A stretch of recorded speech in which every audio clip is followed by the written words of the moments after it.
আসসালামু আলাইকুম, শুভ সন্ধ্যা। যে যেখান থেকে আমার ভিডিও দেখছেন সকলকে আন্তরিক অভিনন্দন, শুভেচ্ছা ও ভালোবাসা জানাচ্ছি। আমি মোহাম্মদ শিব্বির আহমেদ, চ্যানেল বাংলা 78 থেকে বলছি। মানব জমিনের একটি রিপোর্ট।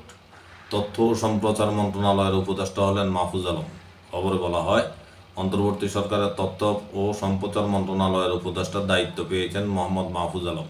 বুধবার মন্ত্রিপরিষদ বিভাগ থেকে জারি করা এক প্রজ্ঞাপনে মাহফুজ আলমের তথ্য ও সম্প্রচার মন্ত্রণালয়ের দায়িত্ব পাওয়ার কথা জানানো হয়েছে।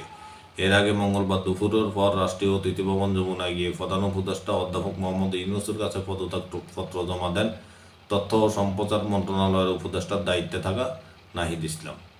এই ছিল সংবাদ। ভালো থাকবেন। আল্লাহ হাফেজ।